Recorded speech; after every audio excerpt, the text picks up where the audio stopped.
Chapter 1. The Algorithmic Mirror. How your digital self is used against you.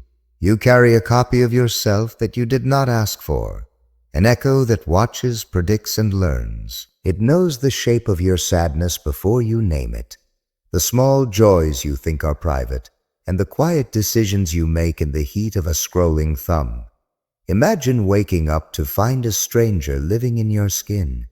This stranger is patient, precise, and tireless. It does not judge you. It only records. Over time, it speaks on your behalf.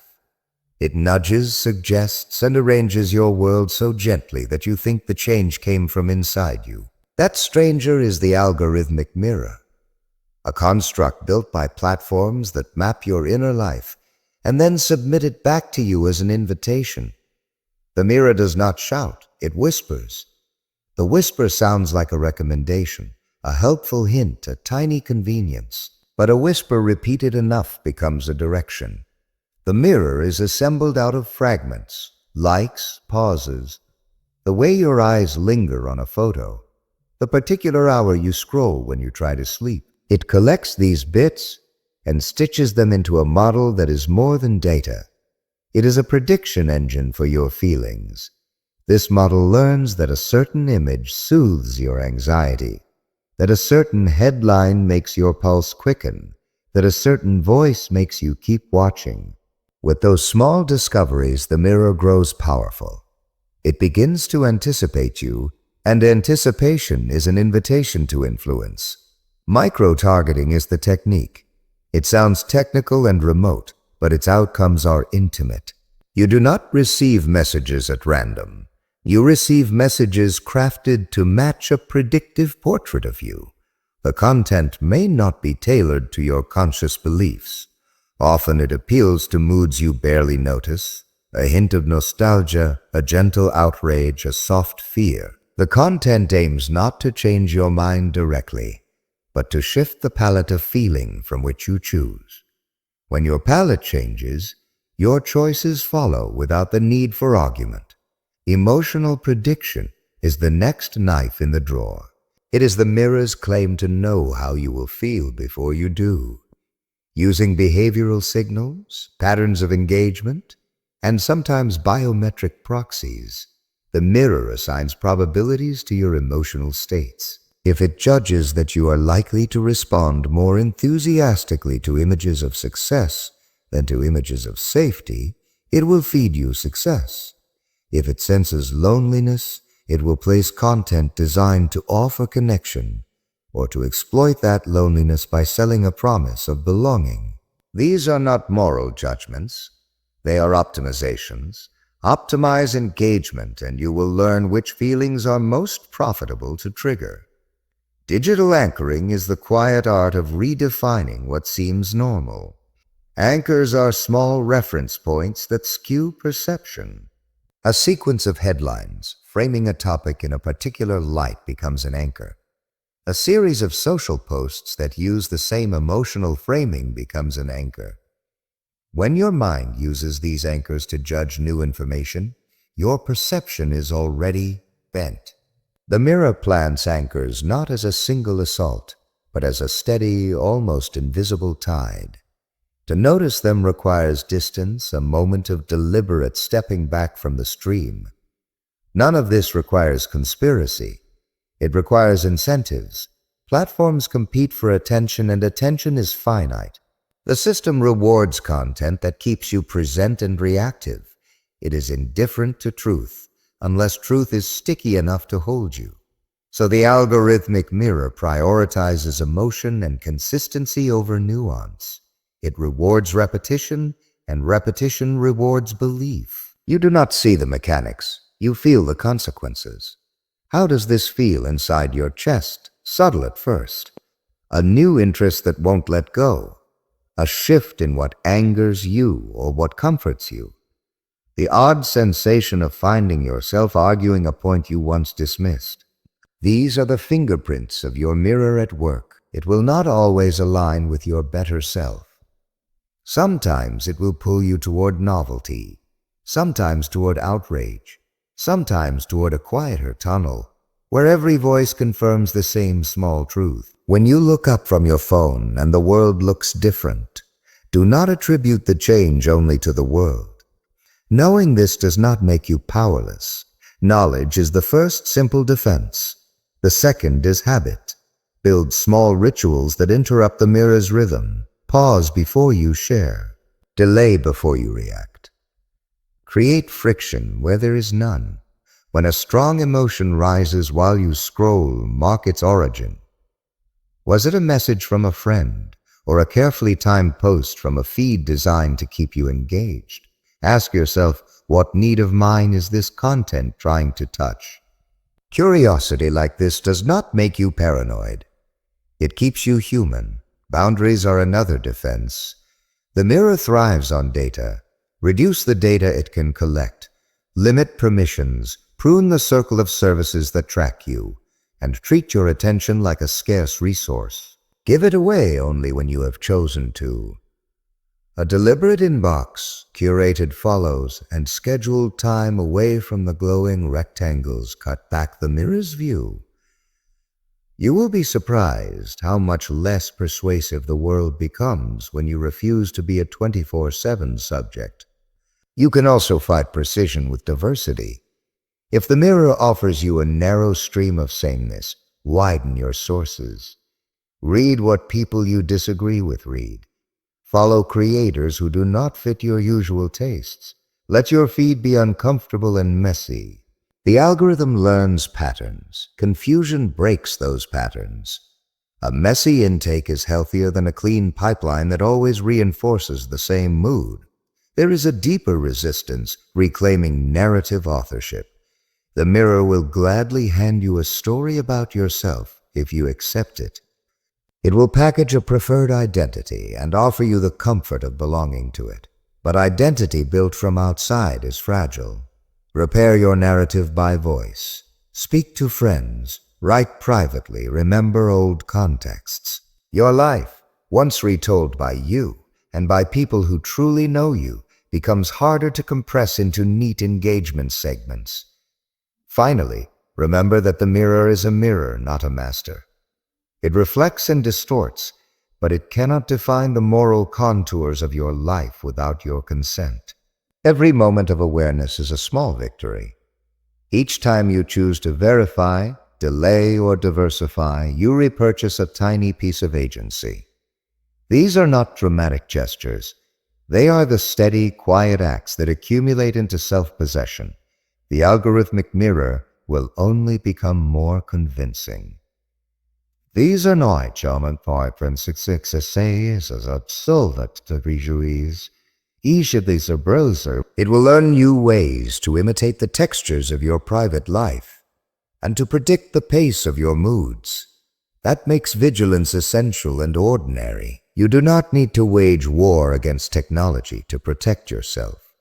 You simply need to live with a modest distrust, a practice of pause, and a habit of story-keeping. In the space between the mirror's whisper and your answer, there lies a decision. Protect that space. It is where freedom begins. Chapter 2. The Silence Technique. How people control you without saying a word. Silence can be louder than a threat. In its carefully chosen pauses, in the slight turning away, lies a pressure that asks you to move, to apologize, to explain, and you often do, before you even notice the hand on your shoulder. Imagine a room where not everything that matters is spoken. A friend stops replying to your messages. A partner withdraws attention at dinner. A manager returns to the office and freezes you with a look that says nothing and says everything. We are taught to respond to words. We are far less trained to read the gaps between them. Those gaps are fertile ground for influence, precise, economical, and cruelly effective. The silence technique is not drama. It is craft. It is the deliberate shaping of absence to shape your presence. People have always used silence. A parent frowning and turning their back can discipline a child. A lover's withdrawal can force a reconciliation. But modern silence is subtler. adapted to the speeds and channels of our lives. It uses the architecture of attention, the rhythm of notifications, the pattern of replies, the cadence of meetings. Instead of shouting, the silent manipulator rearranges presence. They make their absence a lever. There are different faces to this silence. Sometimes it is the slow fade, a cooling of warmth that nudges you to make the first move. Sometimes it is a precise pause after a question, a silence calibrated to make you fill it with confession. Sometimes it is a withdrawal of validation, no likes, no comments, no reaction in places where you secretly crave approval. All produce a similar effect, a subtle inflation of your need. The void becomes a request. Micro-expressions and trained stillness play their part. A tiny tightening at the corner of the mouth, a brief narrowing of the eyes, the faint lift of a chin. These are whispers. A practiced person can use a single change in posture to signal disappointment, superiority, or indifference. When you are sensitive to social cues, you will feel the weight of these tiny acts. If you seek harmony, you will move to restore it. That move is often exactly what the silent actor wants. Strategic quietness is an art of economy. It avoids overt conflict because conflict is visible and messy. Instead, the quiet operator uses social pressure that is diffuse and hard to name. If someone withholds praise, the team works harder for it. If a partner grows distant, the household recalibrates around that distance. If an influencer ignores dissenting voices, their community polices itself to maintain favor. This quiet pressure is powerful because it is socially enforced. You act not only to avoid direct displeasure, but to keep your standing within a broader group. What makes it dangerous is that it is often denied. The silent manipulator will claim innocence or act with plausible detachment. They will say, "I didn't say anything," as if that settles the matter. But silence is a language. We speak through our absence, and the person who controls the silence controls a conversation without ever being accused of interruption. You might think this sounds like paranoia. It is not. It is a description of how influence can be applied without obvious coercion. In many relationships, silence substitutes for negotiation. Where an open conversation could resolve a grievance, silence becomes a weapon that wins without confrontation. People raised in environments where speaking up is punished learn quickly to read and adapt to silence. They become reactive, seeking approval, appeasing invisible standards. That pattern is what fuels dependency. Detecting the silence technique requires a different attention. You cannot measure silence with sound. You measure it by its consequences. Notice when your actions shift in predictable ways after someone withdraws. Notice whether apologies appear where no offense was named. Notice if you find yourself policing your own thoughts to avoid earning a return to indifference. These are the mirrors that tell you silence is being used as a lever. Once seen, silence loses much of its power. A named thing is easier to defend against. If you can point and say, "When you stop replying, I change how I behave," you force the absent strategy into the arena of language. That forces negotiation. The person using silence must defend it. The tactic becomes visible and therefore weaker. This does not mean confrontation is always wise. It means clarity is an act of self-respect. There are softer defenses, practical and elegant. Create a personal rule that preserves your equilibrium. Do not make major decisions or apologies in the shadow of a sudden withdrawal. Give yourself a buffer of time and perspective. When the silent moment occurs, resist the urge to fill it immediately. Catalog your feelings on paper or voice note. Externalize the urge to appease. The very act of recording your response turns a reflex into an object you can inspect. That distance diminishes the manipulative edge of silence. Another quiet armor is diversification of emotional sources. If you rely on one person's responses for validation, any withdrawal from them will loom large. Widen your circle of support.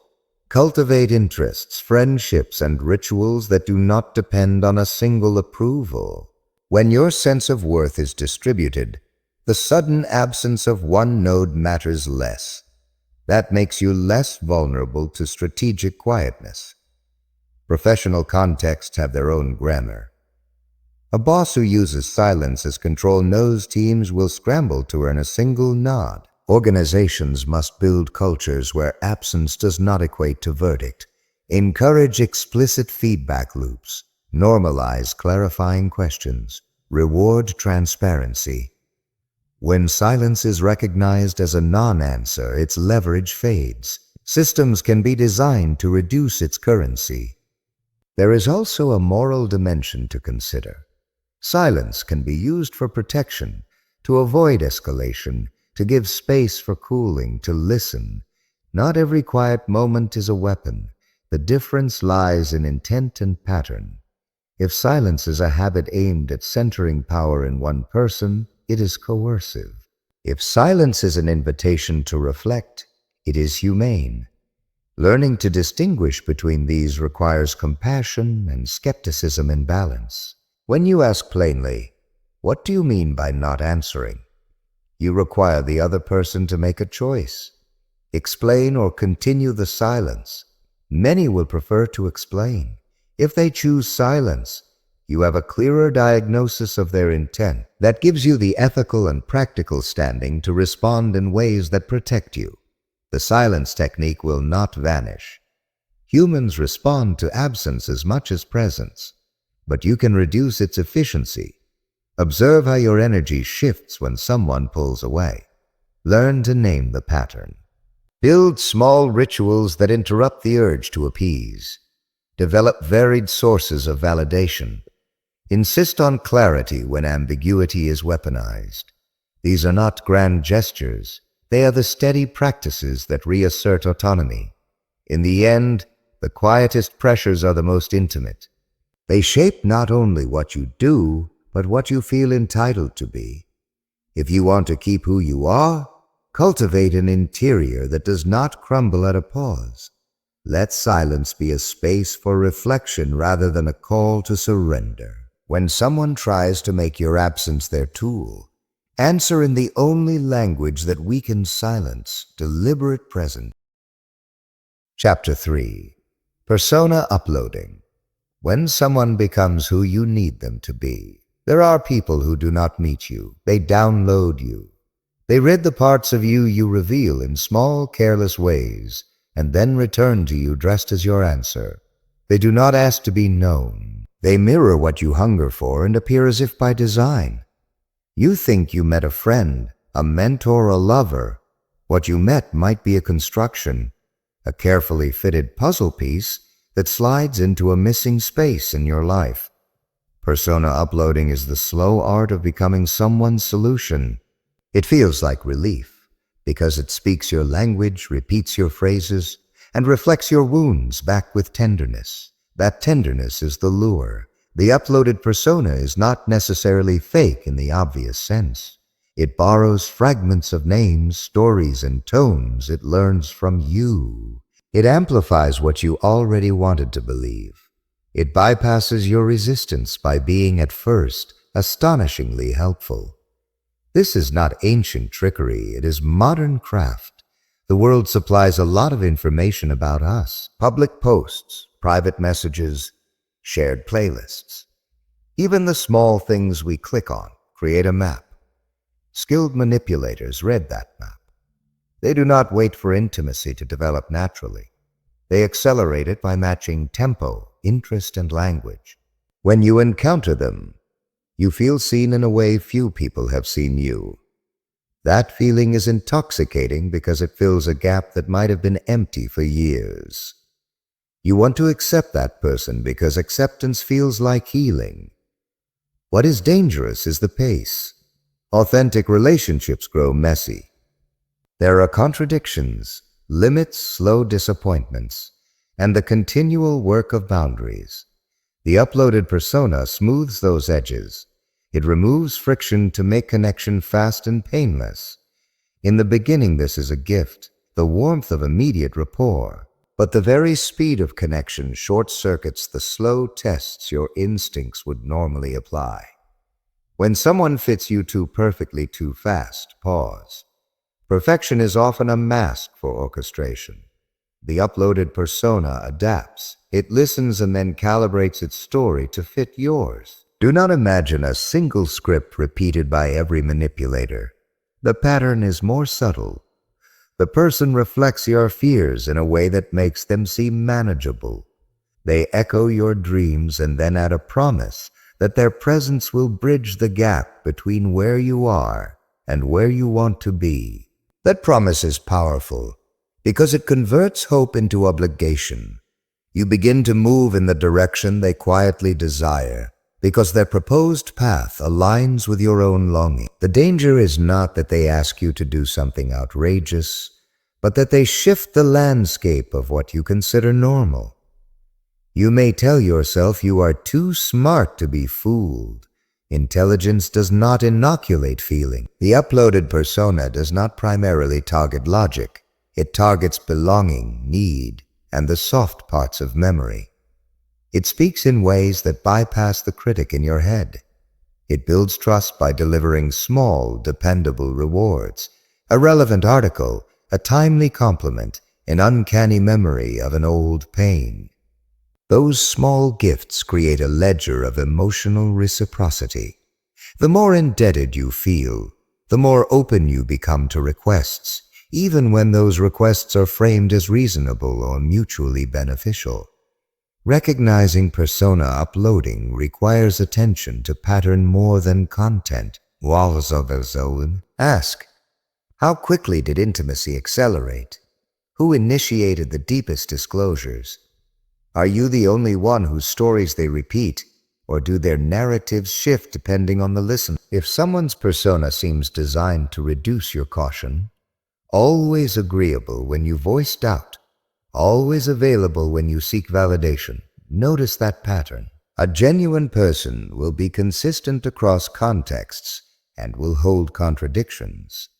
An uploaded persona will adapt like a chameleon, perfect for the situation that matters most to them. There are ethical people who match you out of empathy, who deliberately learn your language to comfort you. Empathy and manipulation look similar at first. The difference lies in purpose and consequence. Empathy seeks mutual presence and growth.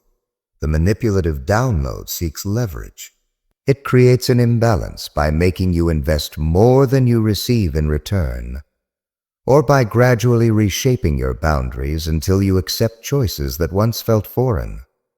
Watch what you lose as the relationship intensifies. Time, perspective, other friendships, or the freedom to disagree without cost. Those losses reveal the currency exchanged for the persona's fitting presence. You do not protect yourself by becoming cynical. The solution is not to distrust everyone who is kind or attuned. The defense is curiosity and slow tests. Let warmth be a window rather than a wall. Slow the tempo of disclosure. Share small truths and observe the replies shape over time. Genuine people sustain their humanity under pressure and show continuity when contexts shift. People who uploaded a persona often falter when consistency is required. Their stories contradict, or they vanish when the immediate benefit of appearing as your ally disappears. Practical boundaries are discreet and powerful. Keep certain parts of your life private until trust is earned in a way that is observable and reversible. Reversible trust means you can withdraw without cost if the relationship shows signs of instrumental design. Keep financial decisions, deep vulnerabilities, and life-changing commitments behind a curtain until mutual history has been built at a measured pace. When you find yourself making big moves to satisfy someone who promises great reward for immediate action, slow down and ask for evidence beyond flattering words. Diversify your emotional sources. A single person cannot be your everything without creating dependency. Anchor yourself in multiple relationships, interests, and routines that supply validation. When your emotional economy is diversified, the uploaded persona loses the leverage of being the sole provider of comfort. You also regain perspective. A friend unconnected to the newcomer can provide a clearer mirror than the person who benefits from your investment. There are social and technological signs as well. A person who seems to know too many intimate details early might be drawing on public or private traces of you available online. Notice if they mirror posts or phrases you used elsewhere. Notice their pattern of rapid reciprocity, always immediate, always attuned. These clues do not prove ill intent by themselves, but they should prompt caution. Modern life leaves a trail. Predators and opportunists follow that trail. Treat knowledge of your life as a resource and manage it with care. Finally, reclaim the authorship of your inner script. Persona uploading succeeds when you implicitly accept a role the other offers. Rescued, validated, thankful. Resist automatic role assignment. Ask yourself who you are when other voices fade. Keep a private record of your values, small decisions, and past contradictions. When the person who mirrors you asks for alignment, compare that request to the archive of your continuity. If the new script diverges sharply from the account of who you have been, slow your ascent. This is not a manual for mistrust. It is a guide to careful intimacy. People who become what you need can be miraculous. Healers, partners, teachers. But true partnership does not demand you to be rewritten. It allows you to change by choice, not by design. When someone offers themselves as your answer, test whether they are offering a hand or a pattern. Hold your story close and let others meet it by their consistent, imperfect, and human presence. Chapter 4. Cognitive Fogging, the weapon of confusing your brain until you surrender. Confusion can be a gentle knife. When your world tilts between truth and falsehood, the easiest choice is the one that promises calm. That calm is the trap. There are moments when your mind feels thick, as if fog settled inside the skull and blurred the edges of thought. You cannot find the right word. Your memory skips, and every decision becomes a small battle. Manipulators have learned to manufacture that mental mist. They do not always need to shout or threaten. They scatter information, shift tone, and inject emotional weather until your cognitive clarity is taxed. When clarity wears thin, the mind leans into whatever offers relief. A simple answer, a predictable pattern, a surrender that ends the noise. Cognitive fogging is not dramatic. It is surgical. It exploits the limits of attention, the fragility of working memory, and the human instinct to avoid sustained discomfort. Think of your brain as a desk. When the desk is tidy, you can find the files you need and choose. When it is piled with paper, sticky notes, and half-drunk cups, decisions slow. The manipulator knows how to clutter your desk. They introduce conflicting messages in quick succession, alternate warmth with coldness, and feed you a dizzying mix of facts, half-facts, and emotional cues. The intention is to overload the cognitive workspace, so you cannot hold many threads at once. While you juggle, they steer. The methods are subtle. Rapid emotional shifts are one tool, affection then critique, praise then silence. These swings force you to constantly recalibrate your emotional baseline. Your body consumes energy tracking these changes, leaving fewer resources for reasoning. Mixed messaging is another. Promises followed by contradictions, rules that change without explanation. Contradictory signals are especially disorienting because they break the mind's model of how the world functions. If yesterday's rule no longer applies today, the brain spends its effort on model repair rather than on forming robust judgments. Decision fatigue is the natural consequence. Each choice drains a small portion of mental energy, When those choices arrive in an environment designed to be inconsistent, the drain accelerates.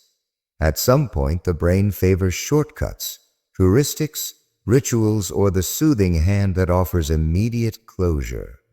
This is when manipulators make their quiet moves. They frame a single option as the only sane relief. They present urgency to prevent you from pausing long enough to recover clarity. The pressure to settle becomes a strategy. Choose quickly, and the fog lifts, at least for a moment, and you may later discover the price you paid.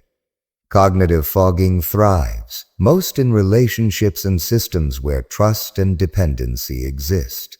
In intimate relationships, a partner who alternates between intense attention and strategic neglect can leave the other person constantly searching for the next moment of connection. In workplaces, managers who give conflicting directives, then blame teams for poor results, create learned helplessness. Online, the flood of information, the curated outrage, and the fragmented arguments create a perpetual fog that narrows the range of acceptable thought. The technique is effective because it taps basic human needs for certainty, for belonging, for ease. This does not mean you should expect conspiracy at every turn. Most confusion in life is accidental, poor communication, emotional fatigue, and genuine human messiness. The distinction lies in pattern and purpose. Cognitive fogging becomes manipulative when inconsistency is systematic and used to steer behavior, when confusion routinely precedes requests, or when clarity is offered only as a reward for compliance. Spot the pattern. Does confusion lead to a concrete ask? Does the offer of simple relief arrive precisely when you are most mentally taxed? These are the warning signs. Awareness is the first tool against being fogged. Naming the fog reduces its power. When you can say to yourself, "I feel mentally overloaded," the sensation shifts from an inevitable state to a condition you can interrogate. Practice the habit of metacognition. Observe the process of your thinking. Are your thoughts fragmented? Are you repeating the same worries without reaching a conclusion? Can you point to the source of the confusion? A conversation, an email? A sudden shift in tone. Putting language to the fog gives you purchase on it. Second, slow the tempo. The fog depends on pacing. Rapid-fire exchanges. Urgent demands and compressed timelines are its allies. Introduce deliberate pauses. Ask for time. A simple, "I need to think this over," or "let me review this tomorrow," creates a protective gap. Decision latency is not a sign of weakness. In confusing environments, it is a form of competence. When someone labels your pause as avoidance or disloyalty, treat that as information about their intent. Third, externalize the burden. The mind clears when thoughts become objects. Write down the options, sketch a timeline, or voice your thoughts into a recording. Seeing the pieces outside your head makes patterns visible and reduces the mental load. A list transforms fog into structure. Explain the situation to a friend who is not emotionally entangled. An outsider can often see contradictions you cannot. Cognitive fogging plays on isolation. External voices and visible notes break that hold. Fourth, restore simple routines that conserve cognitive energy. Regular sleep, brief movement, and structured meals replenish your capacity to think. In the fog, basic self-care is not optional. It is strategic. When you are rested, your working memory expands, and you can hold more variables in mind. The manipulator counts on low reserves. Reclaiming these basics makes you less tractable. Fifth, demand clarity as a norm. In relationships and organizations, insist on explicitness. When instructions are vague, ask specific questions. What precisely needs to be done, by whom, and by when? When someone's tone shifts, ask, "What changed?" "Me knees be da days, such it be easy, ja." Train yourself to convert emotional noise into factual queries. Clarity is contagious. When you model it, others may follow. There is a moral muscle to exercise as well. Give the benefit of a doubt, but not at the cost of your mind. Forgive human error. Resist systematic confusion dressed as personality. Someone having a bad day is different from a pattern that always precedes a favor extracted from you. Distinguish between the two with patience and records. Note the frequency and context. Patterns will reveal whether the fog is a weather system or a manufactured smokescreen. Cognitive fogging can also be resisted by diversifying decision makers. Share important choices with a small circle. When you invite others to weigh in, you reduce the load and introduce independent anchors of judgment. This distributes responsibility and makes manipulative timing less effective. You will notice that many attempts to fog decision-making evaporate when multiple minds are present. Finally, treat the desire for immediate closure with suspicion. The human aversion to unresolved tension is ancient and strong, but immediacy benefits the manipulator more than it benefits you. If relief is on offer in the form of a simple decision that ends ambiguity, ask whom that decision benefits most. Pause long enough to imagine the alternative outcomes. Often the clearest act of resistance is to refuse premature peace. Cognitive fogging is not a metaphysical force. It is an interpersonal and systemic technique. It uses the real limits of human attention against us. Yet it is also fragile under light. Named, externalized, and slowed, it loses much of its bite. The fog will return, technique evolves, but the habits of clarity endure. Cultivate them gently. The habit of noticing, the habit of pausing, the habit of writing. These are quiet defenses, low drama but high return. In the spaces you protect between thought and reaction, you reclaim the right to decide. That is the true antidote. Chapter 5. The Reward-Punishment Swap. When kindness becomes a trap, kindness can be a currency, and like any currency, its value can be manufactured.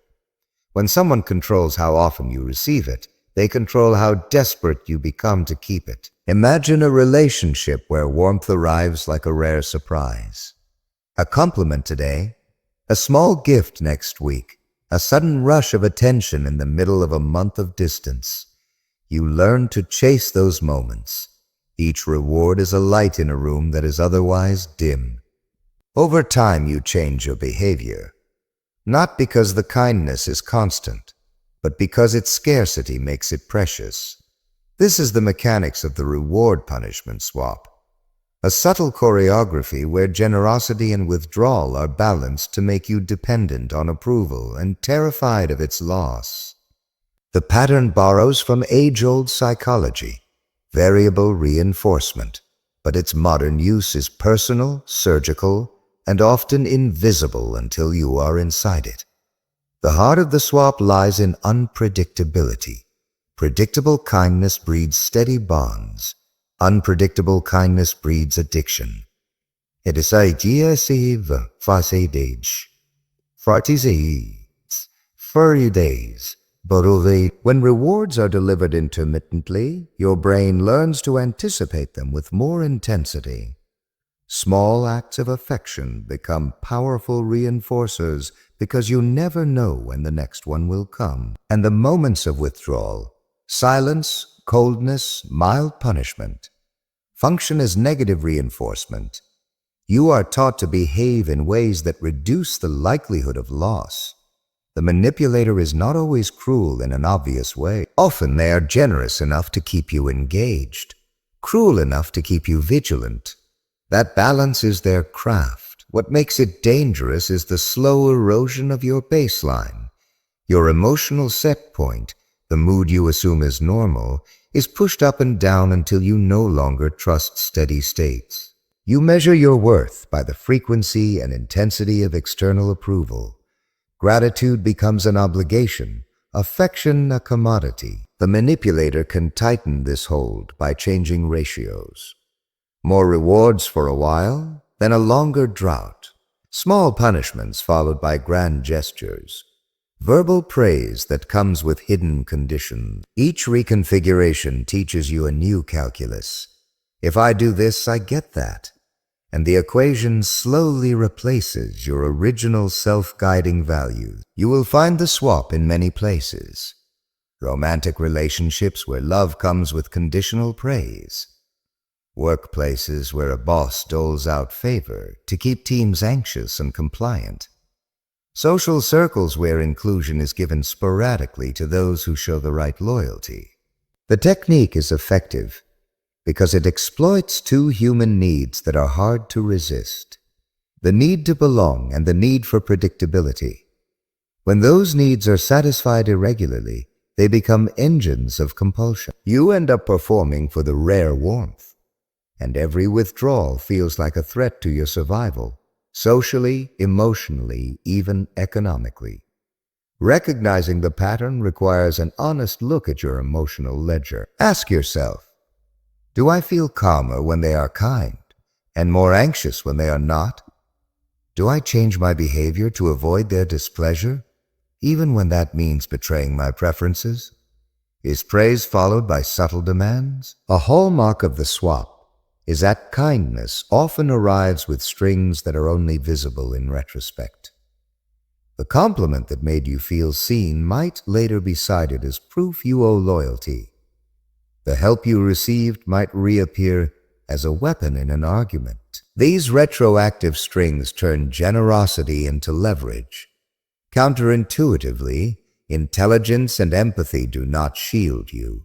People who are emotionally attuned are often quicker to register kindness and more willing to return it. That quickness is a vulnerability in a system that rewards intermittent compliance. Manipulator uses your empathy as a mechanism. They offer warmth when you are vulnerable and pull back to create anxiety that you alone can soothe. In this stance, you become both the giver and the petitioner, always hoping your next move will restore approval. The paradox is cruel. The skills that make you humane make you easier to entrap. There are practical defenses that do not require grand gestures or confrontation. The first is to internalize a different currency, a baseline of self-validation that is not entirely dependent on external rewards. That sounds abstract, but it is concrete in practice. Make a list of personal standards that matter to you independently of their approval. Remind yourself of actions you value even when no one notices. When you anchor to internal criteria, the manipulator's gifts lose some of their power because you no longer equate warmth with worth. Second, test patterns rather than people. Instead of deciding solely on the content of kindness, observe its rhythm. Is praise regular or unpredictable? Are demands attached? Does withdrawal follow particular behaviors? Patterns are objective data. Once you map them, you can predict and plan rather than react. If praise follows a specific cost, you can decide whether that cost is acceptable in your life. This analytic stance does not mean you stop feeling. It means you use your mind to protect feeling. Third, build redundancy of emotional supply. Relying on one person or one environment for your emotional needs makes you vulnerable. Cultivate several sources of validation. Friends, hobbies, small daily rituals that produce quiet satisfaction. When your emotional economy is diversified, a temporarily withdrawn partner or a stingy boss matters less. You do not crave one particular nod because other nods are available. A tad of velvet. Mu J-O-D world. Says it so, deedness it. Fourth, practice the art of calibrated withdrawal. If you suspect you are in a reward-punishment swap, create a small intentional break from seeking approval. Reduce visible signs of need, fewer messages, fewer calls, more boundary setting, and observe what happens. A manipulator who relies on your pursuit will either attempt to restore control or reveal indifference. Both outcomes are informative. Your withdrawal is not a punishment. It is a test of whether affection is contingent or unconditional. There is also value in naming the economy out loud. Speak about it with someone you trust. Say, "I feel like warmth arrives unpredictably and I find myself anxious." Naming transforms diffuse anxiety into a topic you can examine. Sometimes hearing a friend say, "That sounds unfair," is enough to shift your perception. Solidarity with another mind breaks the isolation that makes the swap effective. In the workplace, organizational policies can act as structural remedies. Clear criteria for praise, promotion, and feedback reduce the manipulator's ability to oscillate favorably. Where possible, push for transparent standards and documented evaluations. Systems that reward consistently rather than sporadically are healthier for everyone.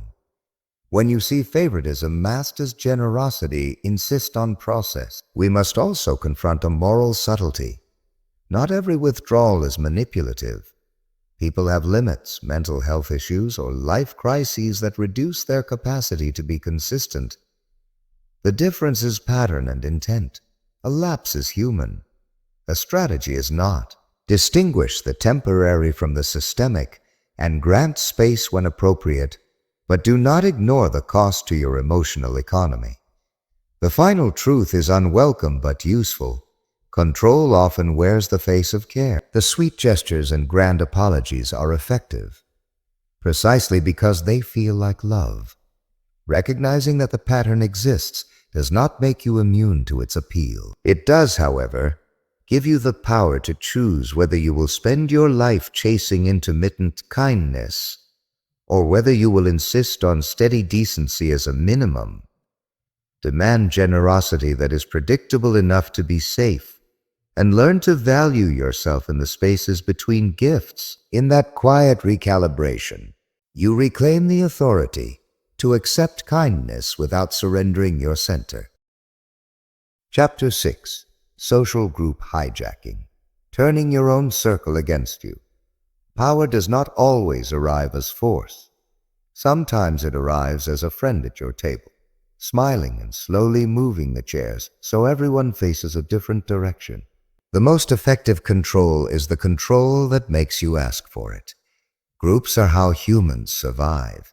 We learn, belong, and make meaning inside circles of friends, colleagues, and families. That very strength becomes a vulnerability when someone intentionally reshapes the circle to serve their aim. Social group hijacking is the quiet takeover of your network. A skilled manipulator enters your community, identifies the nodes of influence, and then nudges those nodes until the group's pressure persuades you to conform. The result is paradoxical and painful. You are swayed not by a stranger at the edge, but by people you trust, who become instruments of a design you never saw forming. This is not simply gossip or normal persuasion. It is systematic. The hijacker observes who speaks first, who defers, who seeks approval. They learn the rituals of your circle, the jokes, the vulnerabilities, the sacred stories. Then they make small, targeted interventions, a compliment to the right person at the right time. A subtle planting of doubt about someone who disagrees. A public endorsement of a view that isolates a quieter voice. These moves are small and social. They are hardest to contest because they feel like normal social life. Yet once repeated, they shift norms. What was once polite disagreement becomes social risk. The group tightens around the new center and the margin of acceptable thought narrows. The hijacker uses social proof as a lever. Social proof is our tendency to follow others, especially those we respect.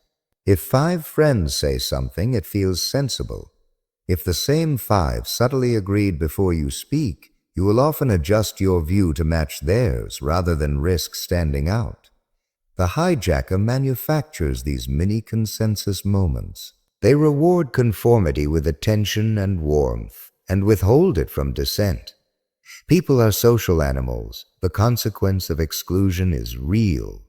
The fear of losing status drives many to self-censor, to correct themselves mid-sentence, to nod and then later wonder why they agreed. Another tactic is alliance building.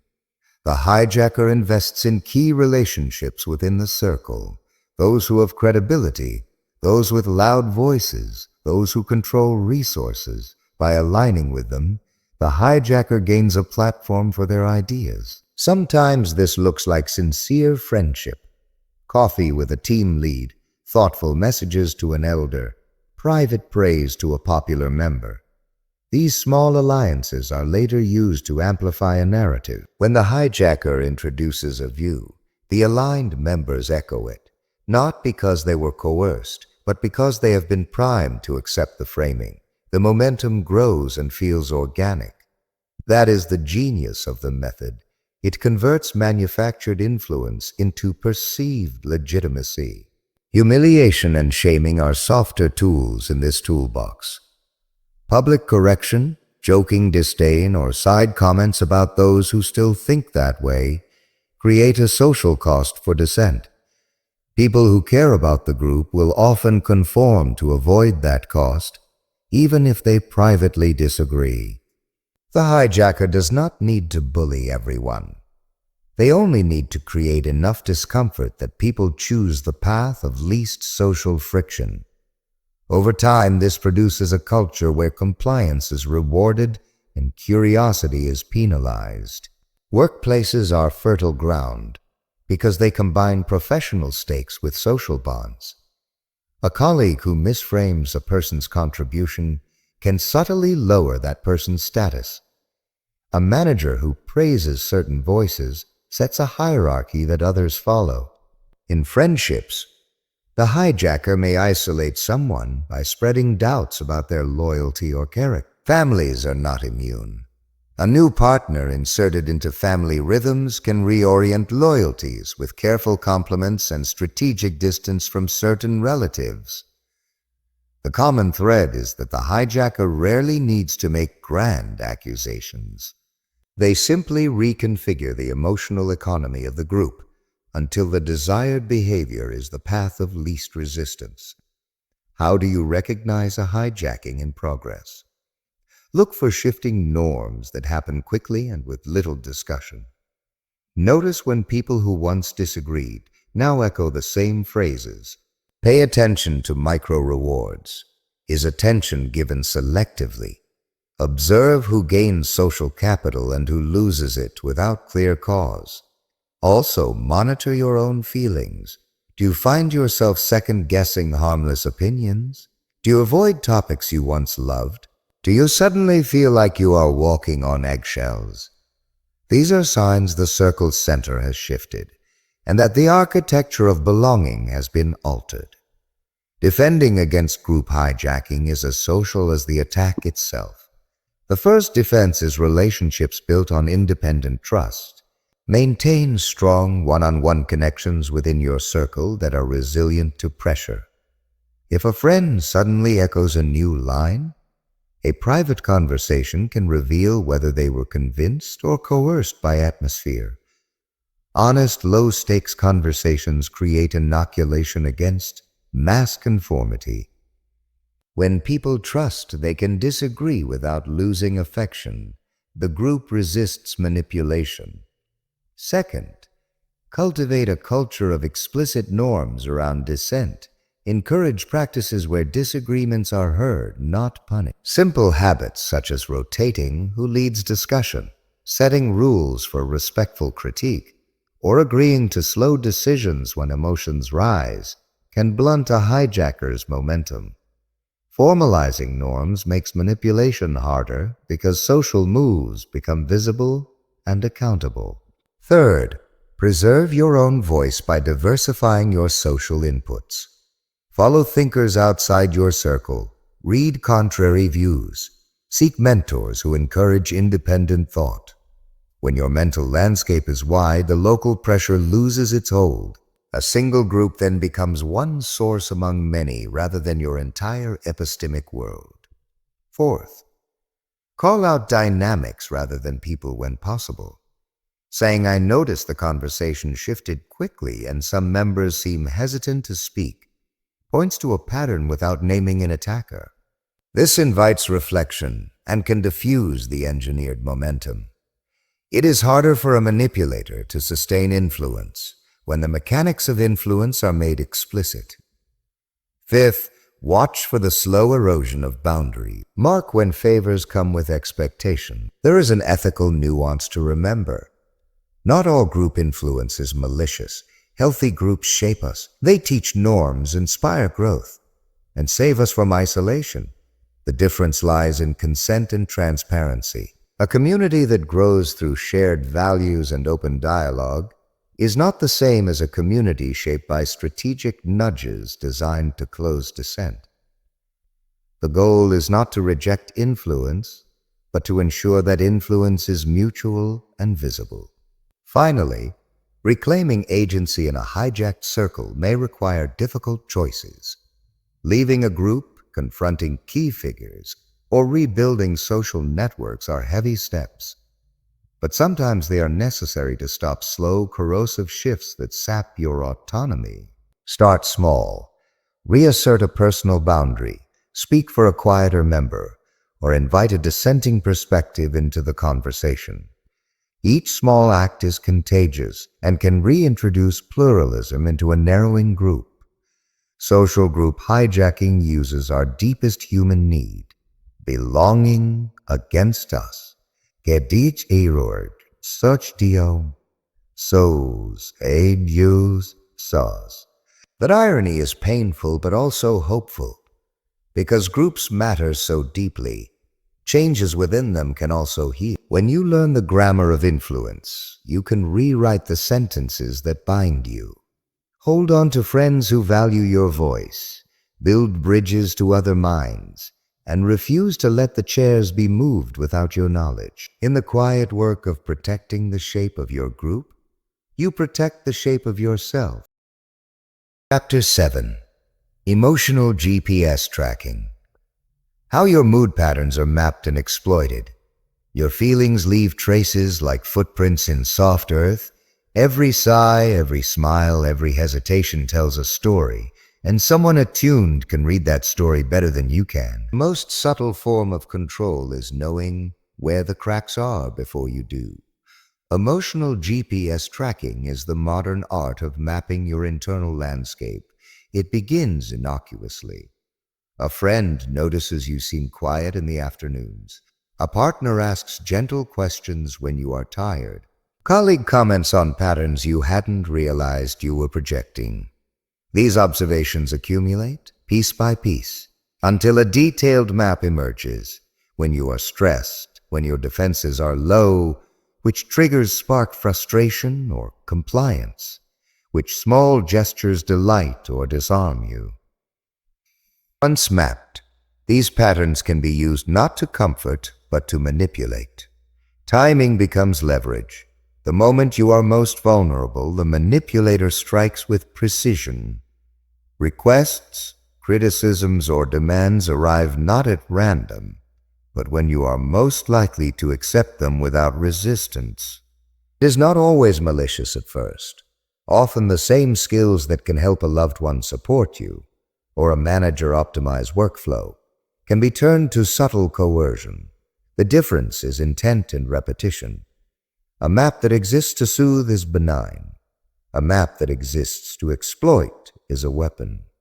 The manipulator observes without revealing, noting the cycles of your emotional energy, the rhythm of your anxieties, the places where your resolve falters. Then they plan. Sometimes it is a single conversation, sometimes a long-term strategy. Every interaction is measured against the internal map. Goal is the quietest, most efficient path to compliance or influence. This mapping is often invisible because it operates in small increments. A message arrives just when you are feeling isolated. A favor is requested during your least resilient moment. Compliment softens the edge of criticism you would otherwise reject.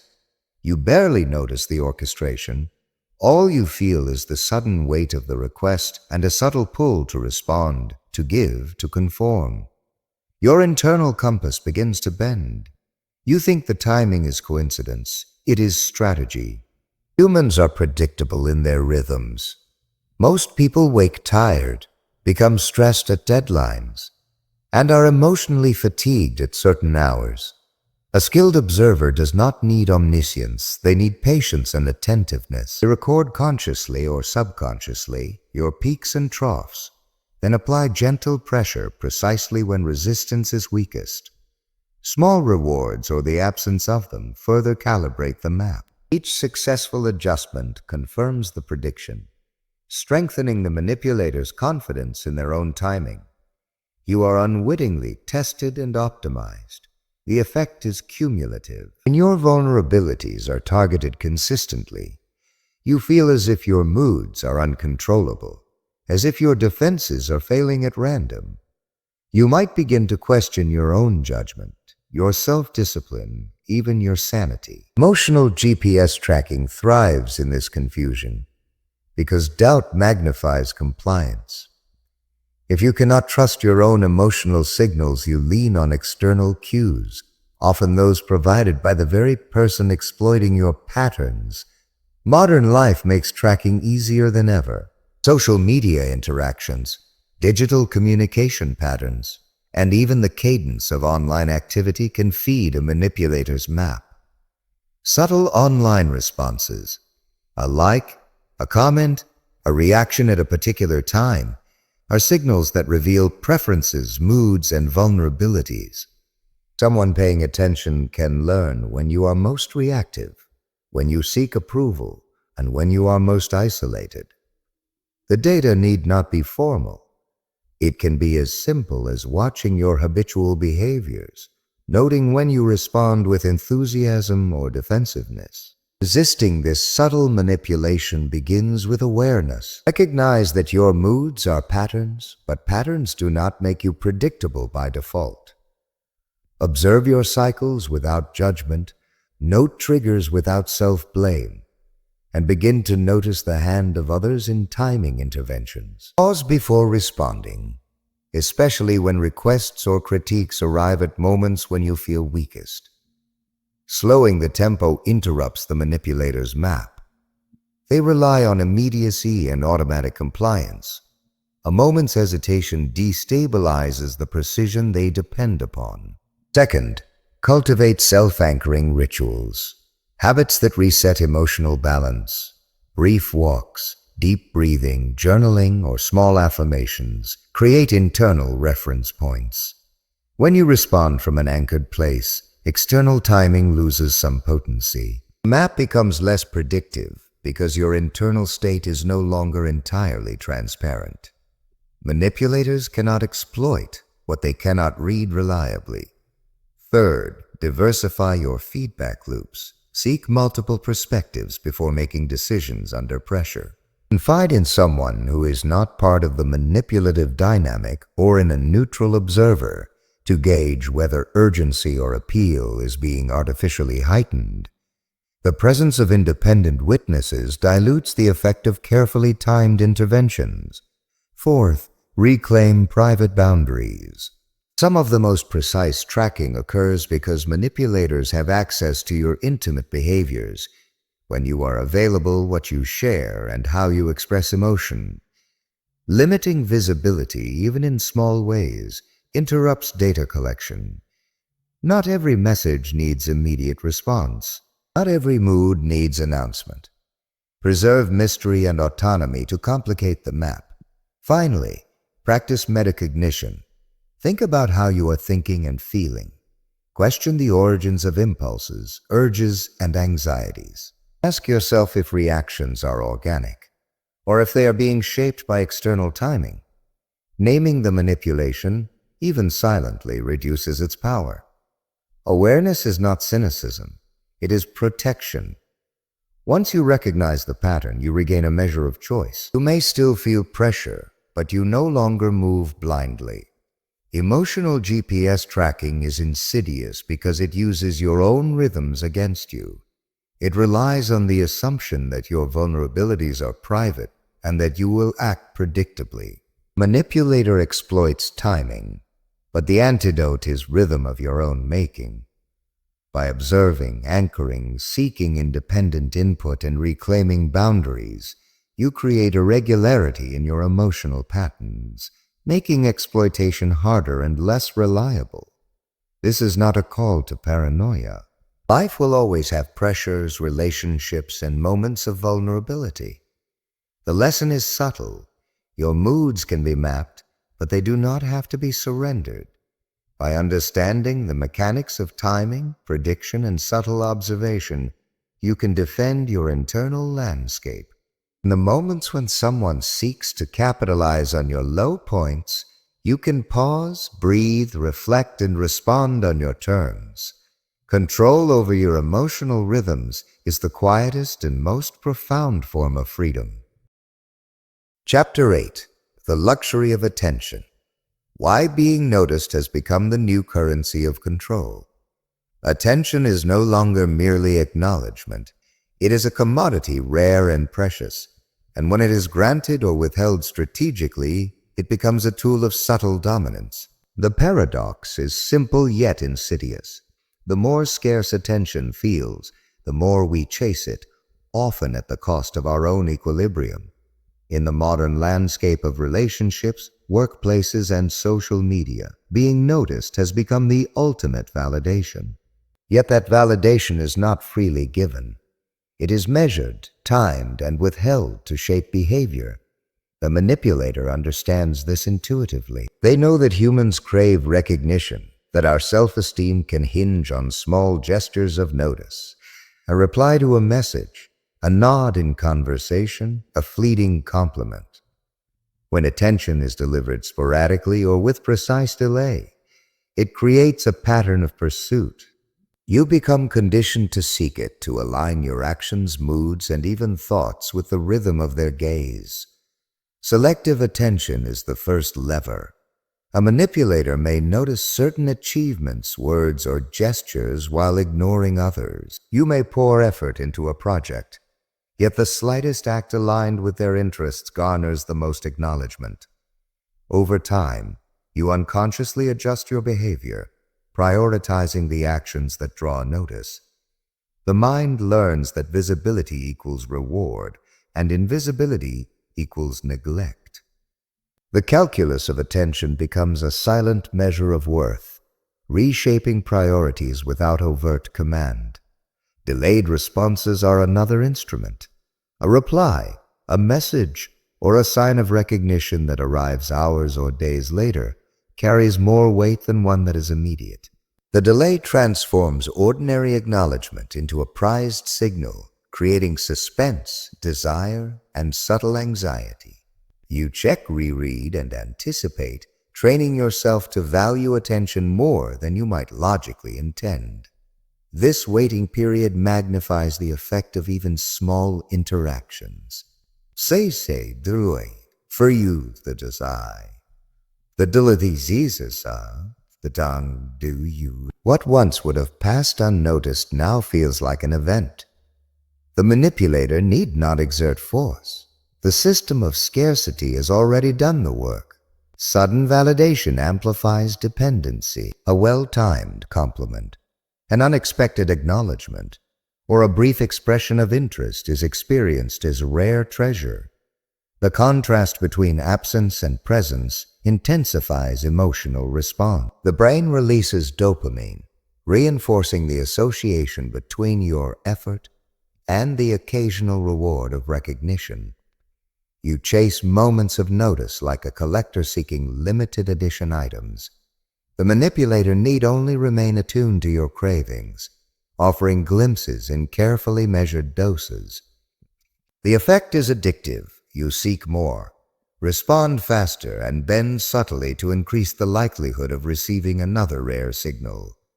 Strategic neglect completes the architecture.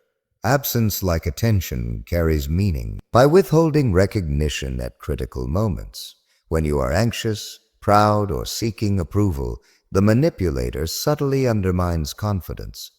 You internalize the void as a signal that you must strive harder, conform more, or seek their gaze with greater intensity.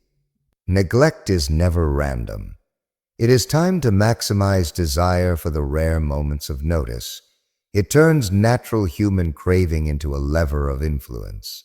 The combination of scarcity, timing, and unpredictability creates a potent cycle. You begin to monitor your own behavior, thoughts, and moods in relation to their patterns of attention. Each smile, word, or glance is catalogued. You adjust without explicit instruction. The manipulator need only exist within the network, observing and responding selectively. Over time, the pattern becomes internalized. Your sense of agency subtly shifts. Choices are influenced not by external necessity, but by the invisible economy of attention. This is evident in modern life everywhere. Social media feeds are engineered to operate on this principle. Likes, shares, comments, and notifications are sporadic, unpredictable, and highly reinforcing. In personal relationships, a partner's intermittent attention, surprise gestures, or delayed replies triggers the same mechanism. The Zadisys buris tabes abrathasotsaso, socionericomit culpa. Workplaces are no different. A manager's recognition, praise, or acknowledgement of effort is measured and unpredictable, driving performance and loyalty without formal rule. The psychology is universal. Scarcity enhances perceived value, unpredictability reinforces pursuit, and selective granting of notice creates dependency. Recognizing this dynamic is the first step toward reclaiming autonomy. Awareness allows you to see the architecture of attention, where it is given, withheld, or delayed intentionally. Observe your reactions. Do you feel elevated by a glance, compliment, or message? Do you feel restless, anxious, or diminished when notice is absent? Do you find yourself altering behavior simply to regain visibility? Naming these responses transforms them from uncontrollable impulses into observable patterns. The next step is internalization of self-recognition. Begin cultivating an internal economy of attention, where your worth is measured by your own standards, not by the scarce signals of others. Track your achievements, honor your values, and acknowledge your efforts privately and consistently. When you anchor self-esteem internally, the manipulator's scarcity loses power. You no longer require their intermittent signals to confirm your value. Recognition becomes a preference, not a necessity.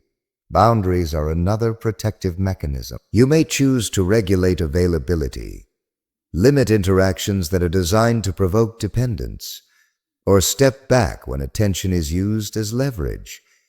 By controlling when and how you engage, you complicate the manipulator's map, making scarcity less effective. When interactions are voluntary and self-directed, attention ceases to be a lever and becomes a choice. Finally, diversify your attention economy.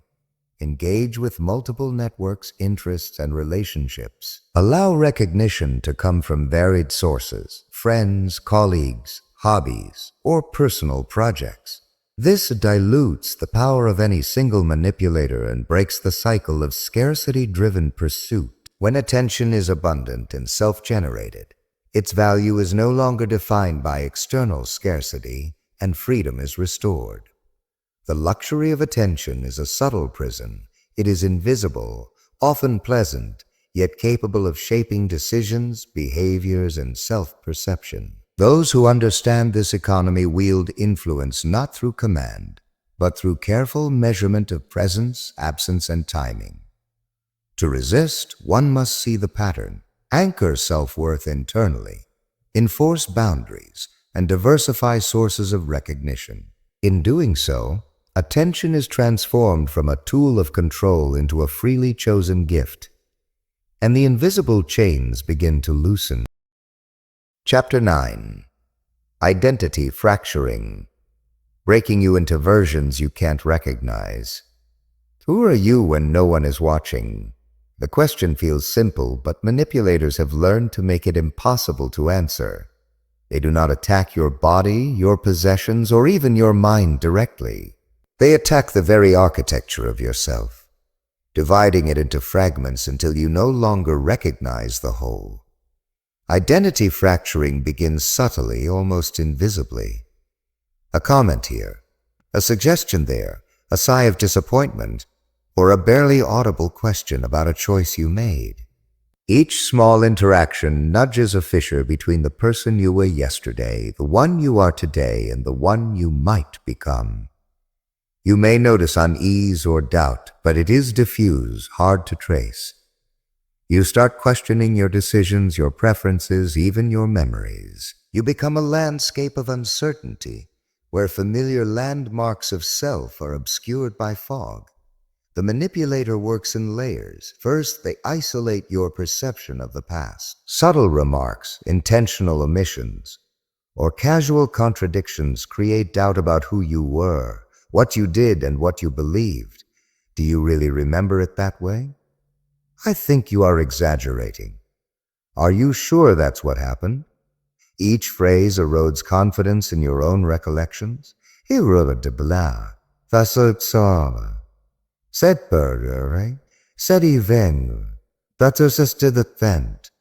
The past becomes unstable, a shifting terrain you cannot rely on. You begin to seek validation from the manipulator, trusting their account over your own memory. Next, they shape your present self through constant observation, praise, critique, and nudges. They create a mirror that reflects the version of you they wish to see.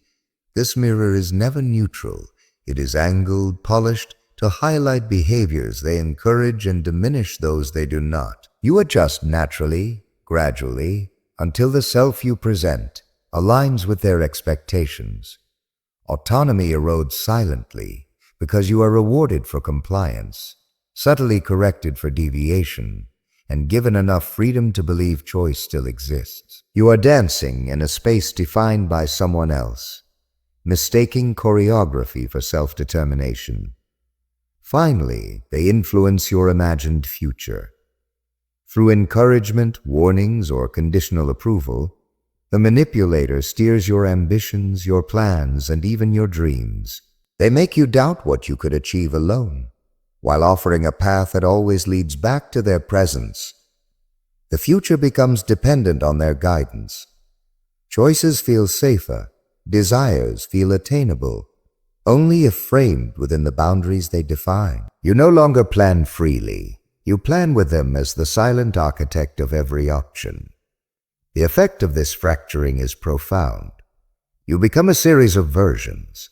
The uncertain past self, the pliable present self, and the contingent future self. None of them is fully autonomous. None of them is fully integrated. You exist in a state of subtle confusion, and in that state, you begin to rely on the manipulator not just for decisions, but for your sense of identity itself. Their approval becomes a lens through which you view yourself, and without it, the fractured self feels incomplete, disoriented, and anxious. Identity fracturing does not require overt cruelty. Often the manipulator appears kind, caring, even supportive. Their gestures of validation are perfectly timed to reinforce dependency. Compliments arrive when doubt peaks. Encouragement is granted when compliance aligns with their desired vision. The contrast between subtle guidance and the occasional warmth keeps you tethered, unaware of how much of your self-perception has been redirected. The kindness is a chain, the guidance a map of invisible boundaries. You can recognize the pattern if you pay attention. Notice when your memories feel slippery, when you second-guess your choices, or when you find yourself explaining your actions constantly to someone else. Watch for moments when your ambitions are unconsciously reshaped to align with another's preferences. Listen to your own internal voice. Does it sound confident, or does it echo the tones of someone else's approval? Fragmentation thrives in silence. Naming it aloud, to yourself or a trusted observer, begins to dissolve its power. Rebuilding identity requires deliberate effort. First, reclaim your past by journaling, reviewing evidence, and trusting your own memory. The more concrete your recollection, the harder it is to manipulate. Second, anchor your present self in consistent habits and values. When you act according to principles that matter independently of external approval, the manipulator loses the ability to dictate your behavior. Third, imagine your future on your terms.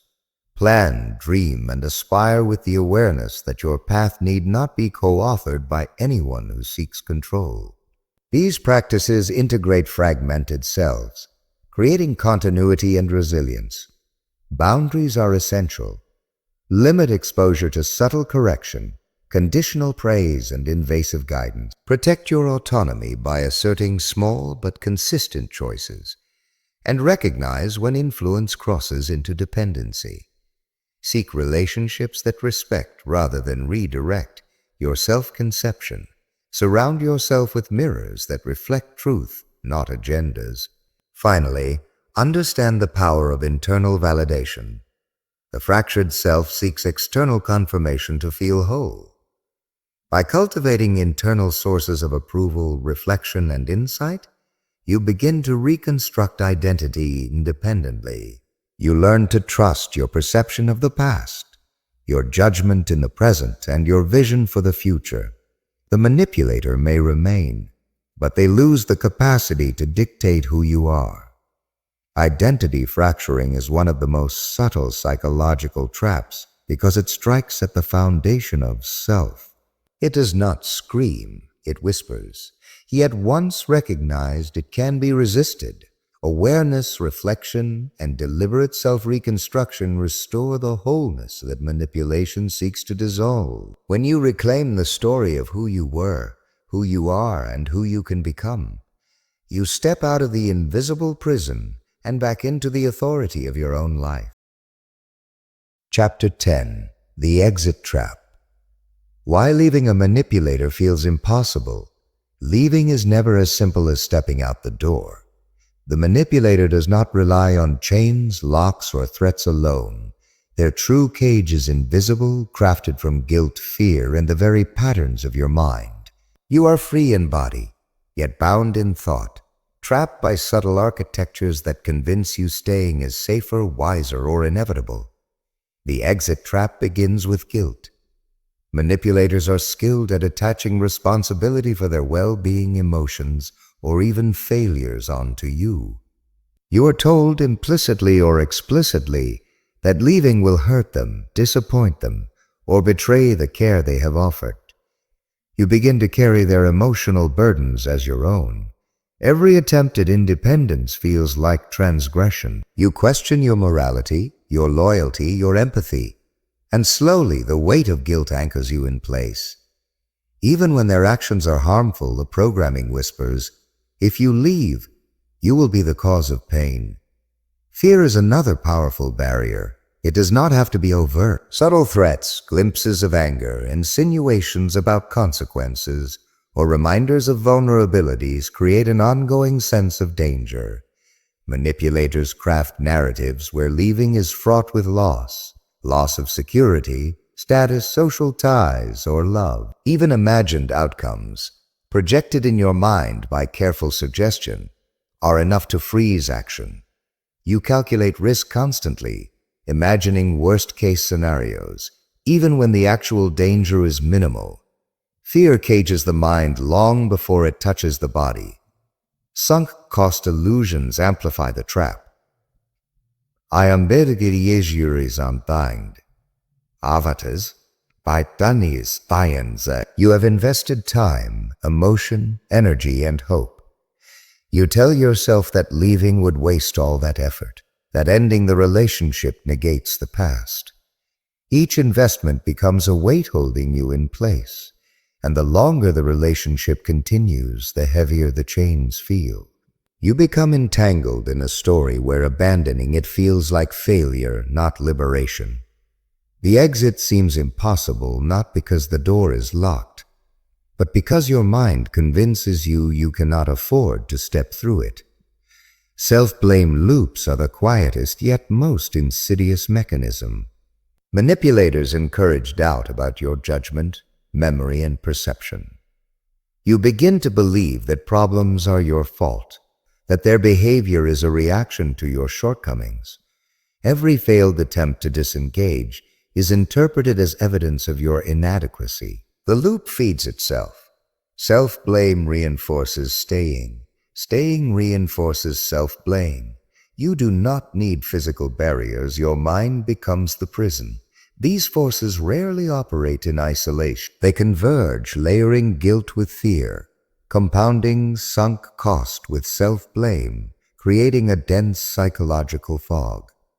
The manipulator may not even intend overt cruelty. The trap is often the natural product of carefully calibrated interaction over time. It is a slow, relentless weaving of invisible threads, each small enough to escape notice alone, yet collectively strong enough to hold you captive. Breaking free begins with awareness.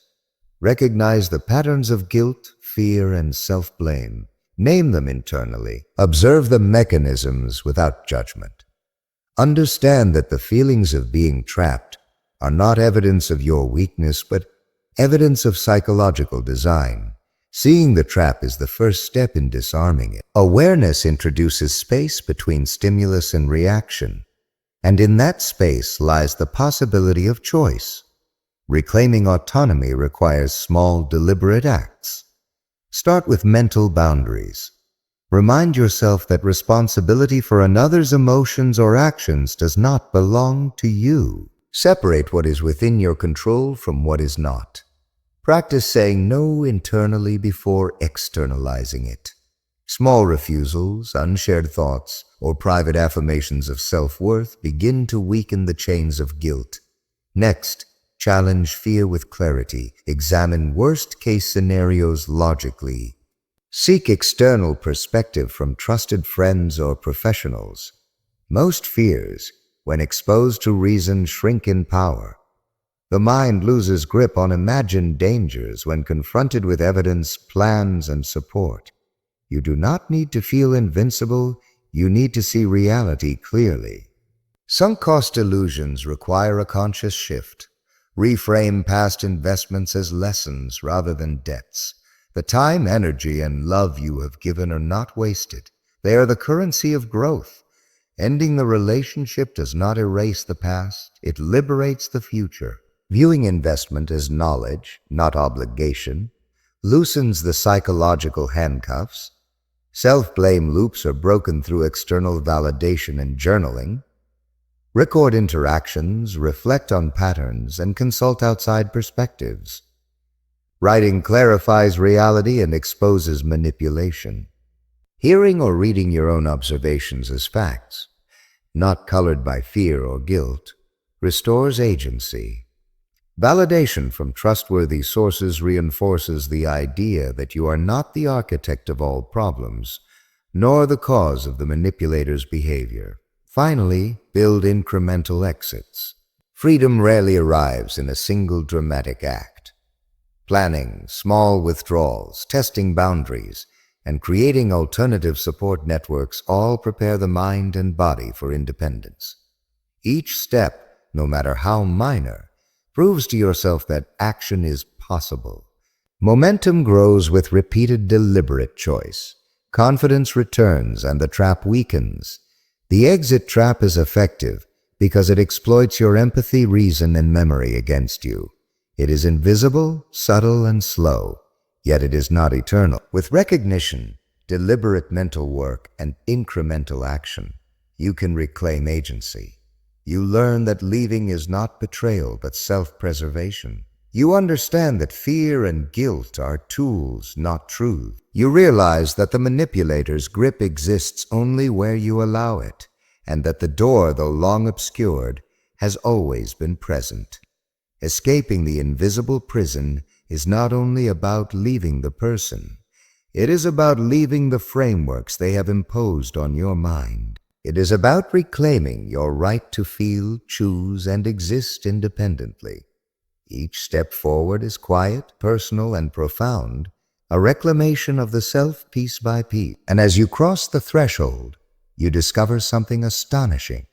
Freedom was never about distance, but about sovereignty, the knowledge that your mind is finally, irrevocably your own. Thanks for watching. Make sure to hit that like button, share this video with your friends, and if you're new here, subscribe for more insights into the hidden workings of the mind.